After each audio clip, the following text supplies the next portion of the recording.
Vous savez que je réfléchis toujours beaucoup à la question de la dialectique entre le visuel et l'audio.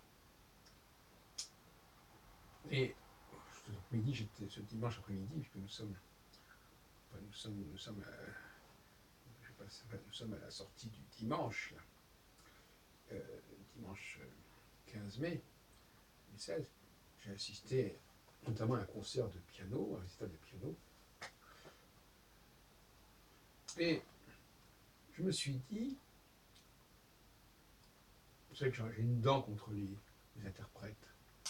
Je me suis dit, au fond, ce garçon qui joue du piano, qui joue, je sais pas, du Prokofiev, du Liszt, du Schumann, à l'église arménienne, de Charlot, pour ne pas la nommer, ce garçon, au fond, il pourrait très bien être sourd, quelque part. Il pourrait jouer merveilleusement cette sonate sans entendre quoi que ce soit, en suivant simplement les notes, il aurait appris les notes, il les aurait apprises à la lecture, n'est-ce pas? Il les aurait mémorisées visuellement, et il aurait pu faire quelque chose de correct, alors qu'évidemment, le compositeur, lui, il ne peut pas être sourd. Je sais bien qu'il y a l'histoire de Beethoven qui était sourd, etc. Enfin, je pense qu'il faudrait voir ça autrement. Mais en tout cas, normalement, le compositeur ne peut pas être sourd, l'interprète peut être sourd. Voilà ce que je dirais très brutalement. Et dans l'autre sens, je dirais,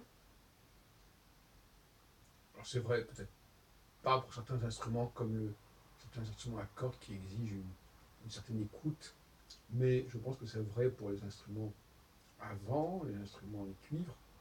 Il y avait justement cet après-midi un orchestre d'harmonie à la mairie du 4e arrondissement, où il n'y avait aucune corde. Et on peut jouer, je pense qu'on peut jouer de la trompette ou de la clarinette sans avoir beaucoup d'oreilles. Mais en étant très rigoureux sur le plan de la partition et de la notation. Du respect de la notation. Et dans l'autre sens, j'ai pensé à la guerre de 14, par exemple, où les généraux, des gens comme qui ont envoyé, n'est-ce pas, les hommes au front, cette fameuse histoire de Chirac Canon, les généraux pouvaient très bien envoyer un ordre, décréter que voilà, il fallait que tant de soldats partent au front, et eux-mêmes, ils n'ont pas besoin de voir quoi que ce soit. Mais nous, c'est l'inverse, c'est-à-dire que je dis quelque chose, mais je n'ai pas besoin de. C'est pas moi qui vais faire les choses. C'est le fameux Jacadi. Et donc, les, les, les commandants peuvent ordonner des tas de choses et eux-mêmes être aveugles. On peut imaginer un général aveugle, puisqu'il n'a pas besoin d'être sur le terrain. Donc, vous voyez, vous avez deux cas extraordinaires.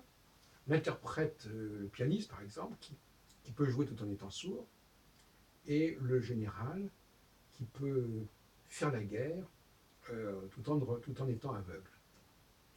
Voilà les deux monstres quelque part que l'on peut imaginer, qui sont un peu des cas paradoxaux, mais qui me paraissent intéressants à examiner. De la même façon, alors, je dis le général, ça peut être toutes sortes de gens qui disent des choses et qui ne les font pas. Hein. Il y a un rapport entre le dire et le faire, hein. Ou le faire et le dire. Mais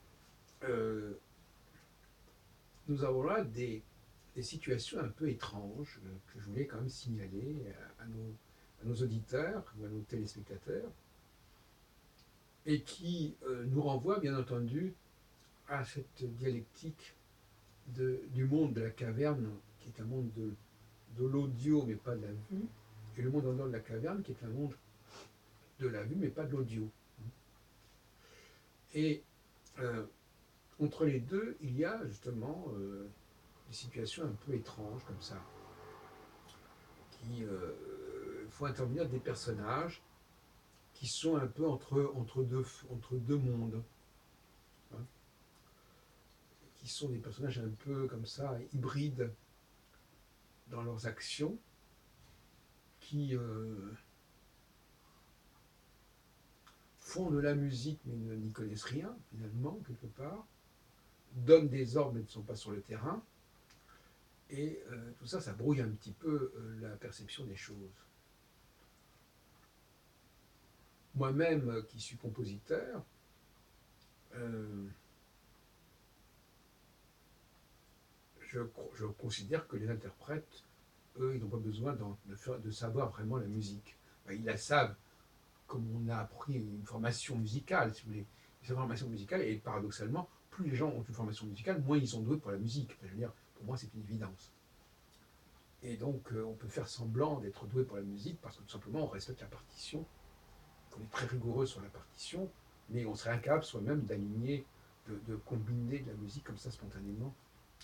Et ça nous renvoie à ces films que je vais évoquer ce matin, de Gus Van Sant, ces enfants prodiges qui sont très doués pour la littérature ou qui sont très doués pour la mathématique et qui n'ont pas suivi de formation classique, ou du moins qui ont des dons qui se révèlent très très jeunes. Et, et, et ça, il y a une véritable compétition comme ça, une tension entre les gens qui sont doués par leurs dons particuliers et ceux qui ont appris et qui croient qu'on peut apprendre par la formation, on peut acquérir ces mêmes dons. Et c'est même si ce n'est pas le débat entre les hommes et les femmes qui croient que par la formation, elles peuvent acquérir les mêmes qualités que les hommes. Donc cette expression à la bouche, formation, formation, formation, etc. C'est un leurre. C'est un leurre. On peut faire semblant, on peut donner le change un petit peu, mais ça ne tient pas tellement la route.